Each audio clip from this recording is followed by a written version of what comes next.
Good morning dear students. Previous दो lectures में हमने फटीग कंसिडरेशन इन डिज़ाइन की थ्योरी को देखा था। आज की इस क्लास में हम कुछ न्यूमेरिकल एक्सरसाइज करेंगे। तो चलिए शुरू करते हैं।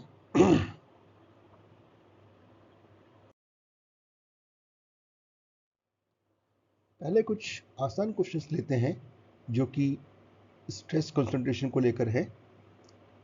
एक ये प्लेट दी हुई है हमको, जिसमें कि 3 होल हैं, 3 एम डायमीटर, 5 एम डायमीटर और 10 एम डायमीटर के। हमें इन सारे होल्स पर स्ट्रेस निकालनी है और इस प्लेट की थिकनेस कितनी है? 15 mm। इस पर लोड लग रहा है 20 किलो न्यूटन का। हम जानते हैं कि जब भी किसी कंपोनेंट में कोई डिसकंटिन्यूटी होती है, कोई होल होता है, कीवे होता है, तो वहाँ पर स्ट्रेस बढ़ जाता है। तो हम इस क्वेश्चन को बड़ी आसानी से कर सकते हैं। हम जानते हैं डाटा बुक में हमको इस तरह के चार्ट्स अवेलेबल हैं जो कि हर डिसकंटिन्यूटी के लिए अलग अलग चार्ट मिलके आपको केटी की वैल्यू मिलेगी। केटी क्या होता है? केटी होता है थ्योरेटिकल स्ट्रेस कंसंट्रेशन फैक्टर। तो अगर कोई रेक्टेंगुलर प्लेट है, उसमें अगर होल है, तो उसके लिए ये चार्ट है जिसमें डी और डब्ल्यू का रेशियो, डी है आपकी डायमीटर ऑफ होल और डब्ल्यू है प्लेट की विड्थ। उससे कॉरेस्पॉन्डिंग आपको केटी की वैल्यू यहाँ पर इस चार्ट से मिल सकती है। हम जानते हैं कि जो सिग्मा नॉमिनल होगा 3 mm डायमीटर होल के लिए, वो होगा load upon area, effective area. Effective area कितना हो जाएगा? W में से D को लेस किया इनटू थिकनेस। तो लोड है 20 किलो न्यूटन का, W है 25 mm और D है 3 mm। तो ये हो गया 25 माइनस 3 इंटू थिकनेस है आपकी 15 mm। तो सिग्मा नॉमिनल कितना आ गया? 60.61 मेगा पास्कल। अब डी व डब्ल्यू के लिए हमने इस चार्ट से केटी देखा, तो इस केटी की वैल्यू आई डी व डब्ल्यू 0.12 के लिए 2.65। केटी आ गया। केटी होता है कितना? केटी होता है sigma max upon sigma O. तो सिग्मा मैक्स कितना हो जाएगा? केटी इंटू सिग्मा नॉमिनल या sigma O, that is 160.6 mega pascal. इसी तरह से हम जो बाकी दो बचे हुए होल्स हैं 5 mm और 10 mm डायमीटर के, उनके लिए भी हम सिग्मा मैक्सिमम की वैल्यू निकाल सकते हैं। आई होप कि आपको समझ में आया होगा। आगे चलते हैं। यहाँ पर ये एक हमको स्टेप्ड शाफ्ट दिया हुआ है जिसकी डायमीटर कैपिटल डी से स्मॉल डी तक रिड्यूस हो रही है और इस पे ये बेंडिंग मोमेंट लग रहा है 15 न्यूटन मीटर का। जो फिलेट है वो है 2r की, जिसकी रेडियस 2r मतलब इसकी रेडियस 2r है, 2 mm है ना। इस क्वेश्चन में हमको ये डायमीटर d निकालनी है और फिलेट पर स्ट्रेस का मैग्नीट्यूड निकालना है और तीसरा निकालना है फैक्टर ऑफ सेफ्टी। बड़ी आराम से इस क्वेश्चन को कर सकते हैं हम। जैसे हमने बताया था अभी आपको पिछले क्वेश्चन में अवेलेबल होंगे, तो आपको बस चार्ट में देखना है कि जो डायग्राम आपको दिया हुआ है, रेक्टेंगुलर प्लेट है या फिर सर्कुलर शाफ्ट है, उस पर बेंडिंग मोमेंट है या एक्सेल लोड है, उससे कॉरेस्पॉन्डिंग आपको डाटा बुक के चार्ट से रिजेंबल कराना है ताकि आप केटी की वैल्यू निकाल सकें।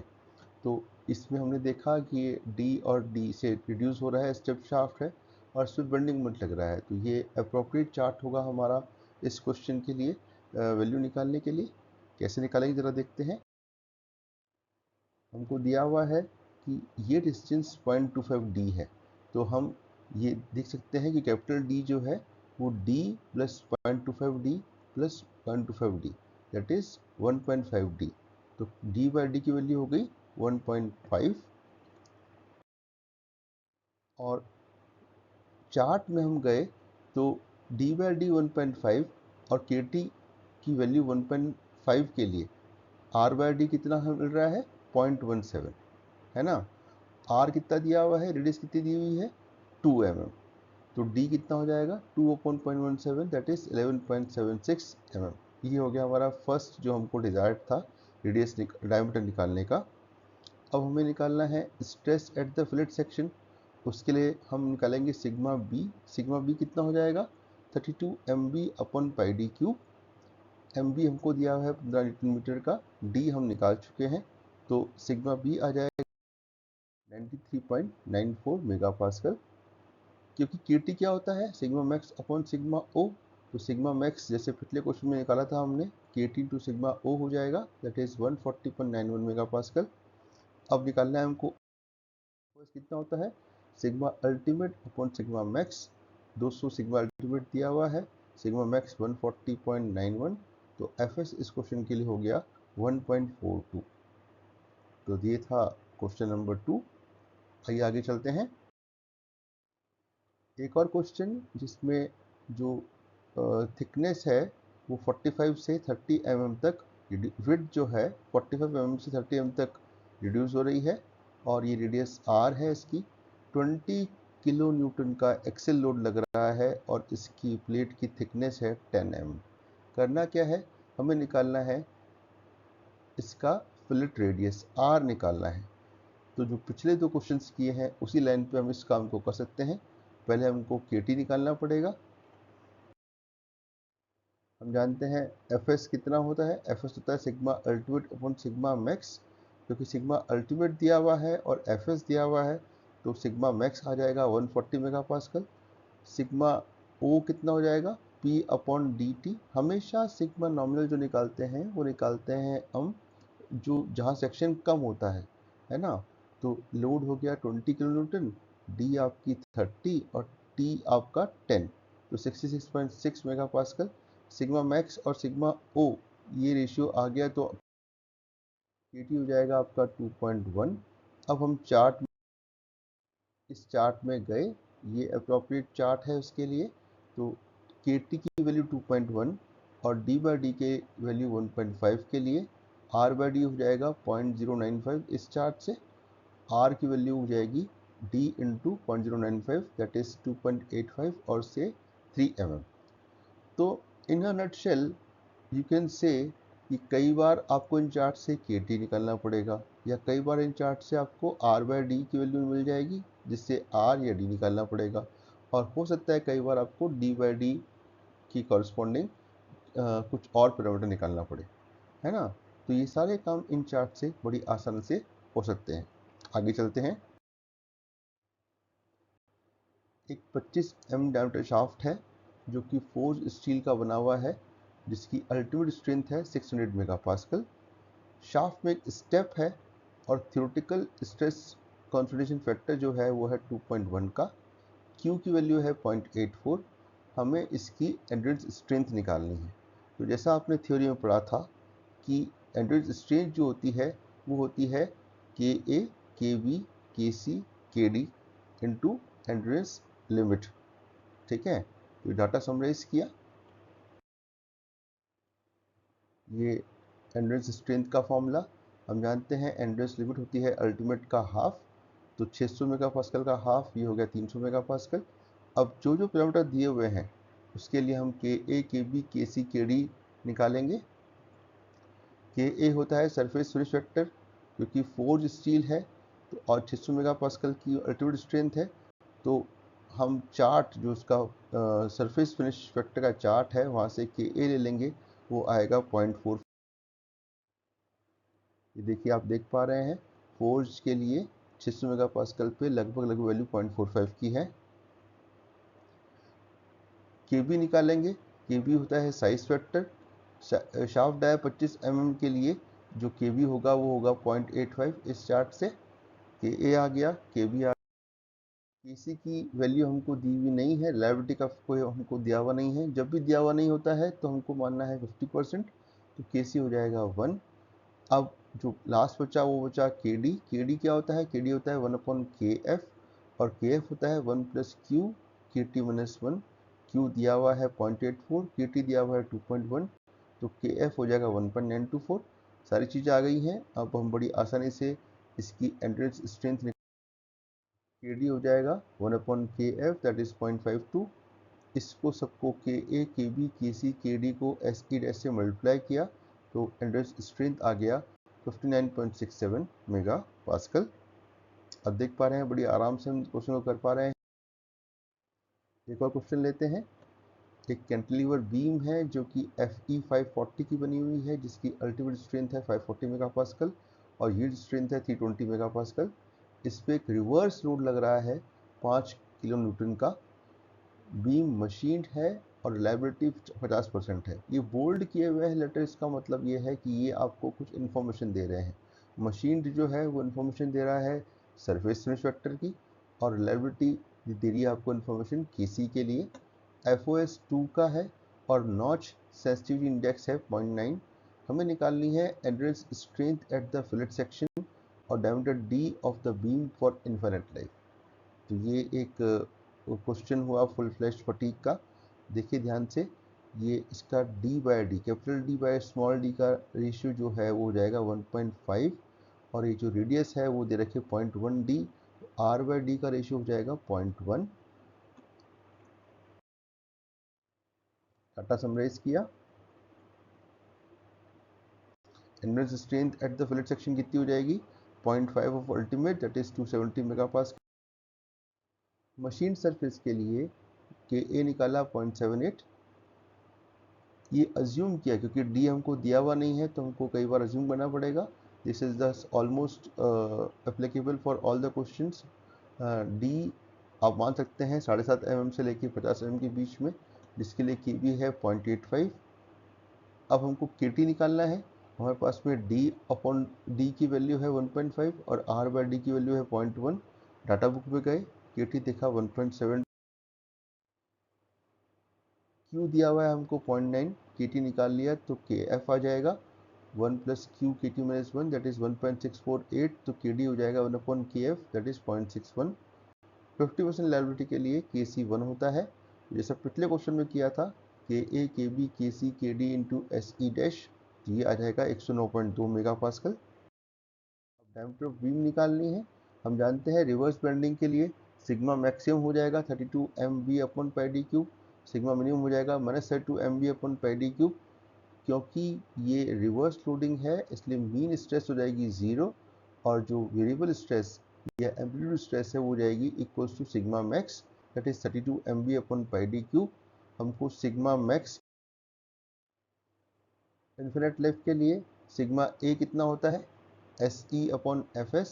ये वहाँ से भी आ जाएगा, अगर आप सोडरबर्ग यूज़ करते हैं या गुडमैन यूज़ करते हैं तो 1/FS होता है sigma M upon sigma Y plus sigma A upon sigma E, है ना। तो सिग्मा M तो 0 है, तो उस इक्वेशन से ये इक्वेशन आ सकती है आराम से। सिग्मा A कितना हो गया हमारा 32 MB upon pi D cube. SE दे रखा है 109.2 और FS है 2 का, तो ये हो गया 54.6 मेगापास्कल। इस पूरी इक्वेशन में एक अननोन है D, जिसको हम आराम से निकाल सकते हैं। सो डायमीटर ऑफ शाफ्ट हो जाएगी 45.35 मिलीमीटर। एक सॉलिड सर्कुलर शाफ्ट है जिसकी डायमीटर 15 mm है, उस पर टॉर्शनल शीयर स्ट्रेस लग रहा है जो कि 0 से 35 मेगापास्कल तक वेरी करता है, और उसी समय उस पर एक एक्सेल स्ट्रेस लग रहा है जो कि -15 मेगापास्कल से +30 मेगापास्कल तक वेरी कर रहा है। Frequency of variation of these stresses is equal. Shaft बना हुआ है FEE 400 का, जिसकी अल्टीमेट स्ट्रेंथ है 540 और यील्ड स्ट्रेंथ है 400 मेगापास्कल, और corrected endurance limit of the shaft is 200 megapascal.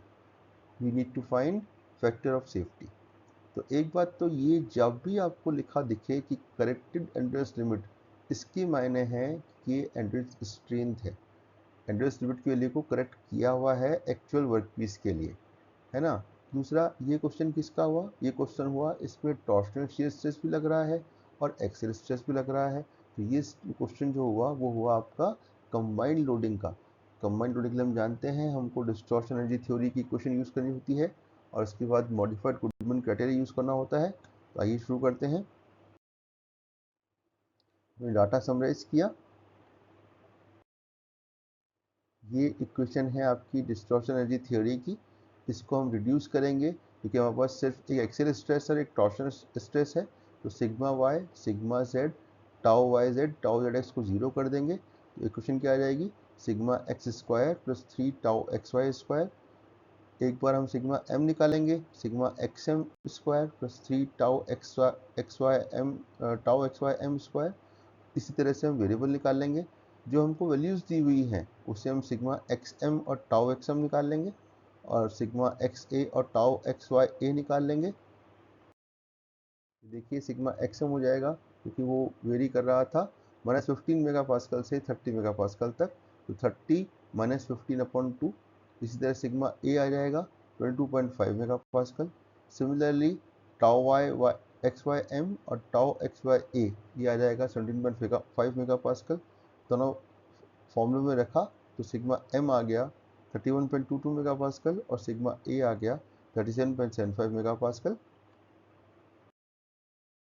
ये है आपका अप्रोच मॉडिफाइड गुडमन डायग्राम के लिए। एक लाइन खींची जो एक एंगल पर है, जो एंगल है sigma A upon sigma M, that is tan theta is 1.2, theta is 50.4 degree.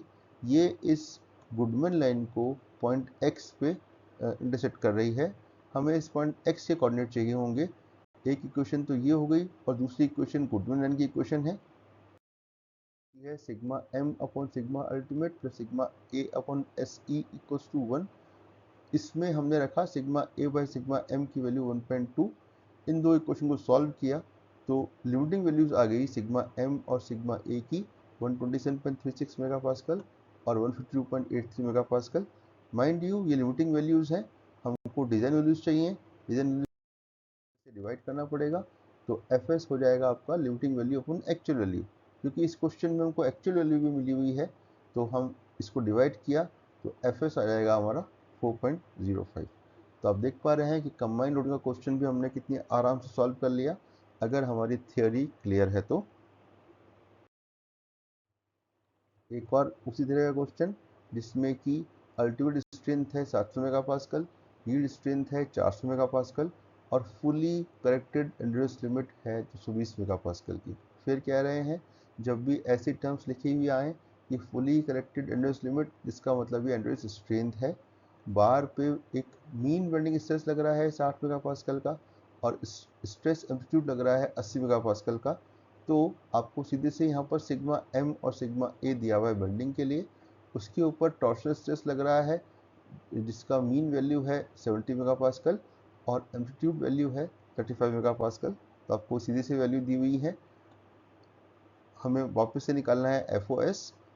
Same line पे क्वेश्चन है, पिछली बार एक एक्सेल स्ट्रेस थी, उसकी जगह यहाँ पर आपकी बेंडिंग स्ट्रेस दी हुई है। ये जो फॉर्मूला यूज करेंगे, again this problem of combined loading, हम सिग्मा एम और सिग्मा ए की दो वैल्यू निकालेंगे। ये एक्चुअल वैल्यूज हैं। Sigma A by sigma M, एक लाइन खींची हमने टेन थीटा थीटा एंगल पर 36.5657 डिग्री एंगल पर, ये पॉइंट एक्स पे कट कर रहा है। इस पॉइंट एक्स के कोऑर्डिनेट निकालेंगे, वो होंगी सिग्मा एम और सिग्मा ए की लिमिटिंग वैल्यूज। सॉल्व किया, लिमिटिंग वैल्यूज आ गई। लिमिटिंग वैल्यूज में एक्चुअल वैल्यूज को डिवाइड कर देंगे तो will get this FOS as 1.54।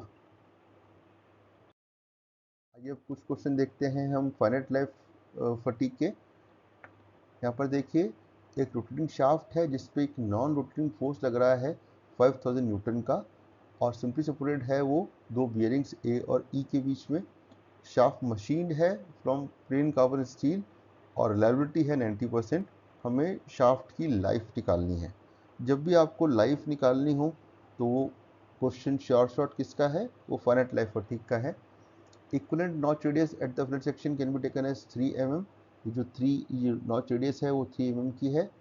Theoretical stress confidence factor KT है 1.72 और अल्टीमेट टेंसाइल स्ट्रेंथ है आपकी 500 मेगा पास्कल।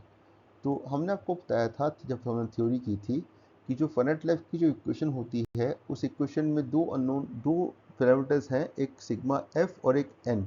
तो अगर हमको इन वैल्यूज से sigma F finite life stress निकालना पड़ेगा, ताकि हम जो अदर पैरामीटर है एन लाइफ ऑफ शाफ्ट वो निकाल पाएँ। बड़े आराम से इस क्वेश्चन कर सकते हैं। डाटा समराइज किया,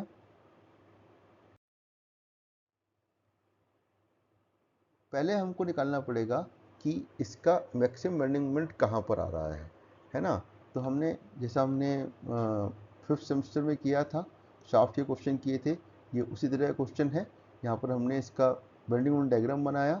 ये क्योंकि ये लोड 5 किलो न्यूटन का जो है वो सेंट्रल लोड नहीं है, तो हम इसको पहले हमने इसके रिएक्शंस निकाले बियरिंग के, और फिर हमको इंटरेस्ट जो है वो है कि यहाँ पर बेंडिंग मोमेंट कितना है सेंटर पॉइंट पे, और पॉइंट बी पे और पॉइंट डी पे बेंडिंग मोमेंट कितना है। देखिए इस केस में आप ये करेंगे कि आप तीनों पॉइंट पे बेंडिंग मोमेंट निकालेंगे, लेकिन आप क्रिटिकल सेक्शन हमेशा वो लेंगे जहाँ पर आपकी डायमीटर सबसे कम है। तो इस केस में डायमीटर सबसे कम 30 mm यहाँ पर है, तो ये जो सेक्शन बी होगा वो सबसे ज़्यादा क्रिटिकल होगा, जिस पे बेंडिंग मोमेंट है 642.9 न्यूटन mm। तो इसका मतलब आपकी जो ये बात हमने यहाँ लिखी हुई है, the possibility of failure will be at 3 sections B, C and D. The failure will probably occur at section B because there is stress concentration as well as cross-sectional area is minimum. So failure will assume to occur at section B. ये आपको हर question के लिए ध्यान रखना है। तो sigma B यहाँ पर हो जाएगा विच इज़ फेरेट लाइफ स्ट्रेस 32 MB/πd³। MB निकाल चुके हैं, डी हमको पता है 242.5 मेगापास्कल। एस ई डैश होता है 0.5 अल्टीमेट, तो ये हो गया आपका 0.5 into 500 that is 250 megapascal. Machine surface के लिए मशीन सरफेस है तो सिग्मा ए आपका है 0.79, और 30 mm डायमीटर के लिए के बी हो जाएगा 0.85, 90% रिलायबिलिटी के लिए के सी हो जाएगा 0.897 है। तो हम के एफ निकाल लेंगे। क्यू की वैल्यू हम पहले डाटा बुक से देखेंगे, दिए हुए अल्टीमेट स्ट्रेस और नॉच रेडियस के लिए के एफ निकाला, के एफ से के डी निकाला, के ए के बी के सी के डी और sigma E S E dash से हमने एंड्योरेंस स्ट्रेंथ निकाल लिया। Now we are in a position to apply equation. ये इक्वेशन जो हमने यूज़ किया था सिमिलर लॉ ट्राइंगल से, इस पूरी इक्वेशन में हम एस एफ हम निकाल चुके हैं, एस ई हमको एंड्योरेंस स्ट्रेंथ हम निकाल चुके हैं, सिग्मा अल्टीमेट हमको दिया हुआ है। तो पूरी इक्वेशन सिर्फ एक ही अननोन है, वो वैल्यू है एन की। इसको सॉल्व किया जो वो आएगी 15958.79 साइकिल्स। ये क्वेश्चन था आपका फाइनाइट लाइफ फटीग का। आइए एक क्वेश्चन और लेते हैं।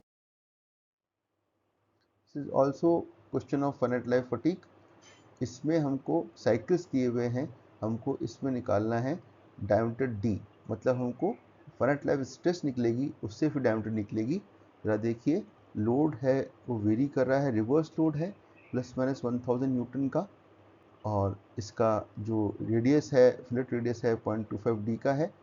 आपको नॉच सेंसिटिविटी इंडेक्स क्यू दे रखा है 0.85 और रिलायबिलिटी है 90% की। सेम लाइन पे क्वेश्चन है, पिछले क्वेश्चन में हमने एन निकाला था, यहाँ पर हमको एन दिया हुआ है, यहाँ हमको सिग्मा एफ निकालना होगा। सिग्मा एफ से फिर हम बड़े आराम से डी निकाल सकते हैं। आइए देखते हैं कैसे करेंगे। यहाँ पर भी फेलियर जो है वो ए पे अकर करेगा, लेकिन बी पर क्योंकि सेक्शन कम है इसलिए हम बी को क्रिटिकल सेक्शन मानेंगे। एस ई डैश हो जाएगा आपका 0.5 ऑफ सिग्मा अल्टीमेट 270 मेगापास्कल। क्योंकि एक कोल्ड ड्रॉन है, कोल्ड ड्रॉन के लिए आपका के ए होता है 0.78। अगेन के बी के लिए इन्फॉर्मेशन नहीं है, तो ये हम एक अजम्पशन लिख के चलते हैं, जब भी के बी दिया हुआ नहीं होगा तो हम के बी के लिए लेंगे 0.85, assuming D between 7.5 to 50 mm। 90% reliability के लिए के सी है 0.897। डी बाई डी और आर बाई डी जो वैल्यू दी हुई है उसके लिए हम डाटा बुक से के टी निकालेंगे। के टी आ गया, क्यू दिया हुआ है तो के एफ आ जाएगा, के एफ से के डी आ जाएगा। आपके पास में के ए के बी के सी K D S A dash आ चुके हैं। तो अब आप स्थिति में है निकालने स्ट्रेंथ, वो आ गई 123.8 मेगापास्कल। वापस से वो चार्ट यूज़ किया फाइनाइट लाइफ वाला, उसमें पूरी इक्वेशन में हमने देखा कि सिर्फ एन अननोन है, तो सॉरी सिर्फ आपका सिग्मा एफ अननोन है। सिग्मा एफ की वैल्यू निकाली, सिग्मा एफ की वैल्यू आई आपकी उसमें आप लोग को पता है सिग्मा एफ की वैल्यू आई 308.03 मेगा पास्कल। सिग्मा एफ कितना हो जाएगा 32 एम वी अपन पर डी क्यूब। एम वी हमको पता है तो डी निकाल लेंगे, डी आएगा 17.05 मिलीमीटर। तो हमने 8-9 क्वेश्चंस किए और इस क्वेश्चंस में हमने उस थ्योरी को यूज़ किया जो हमने पिछले 2 लेक्चर्स में आपको कवर कराई थी। तो उम्मीद करता हूँ कि ये क्वेश्चंस आपको समझ में आए होंगे। आपसे रिक्वेस्ट है कि आप ऐसे ही कुछ और क्वेश्चंस देखें, कुछ और अनसॉल्व क्वेश्चंस देखें, उनको सॉल्व करें, जिससे आपका उसमें कॉन्फिडेंस आए। आई thank you all for your kind attention. मिलते हैं नेक्स्ट लेक्चर में।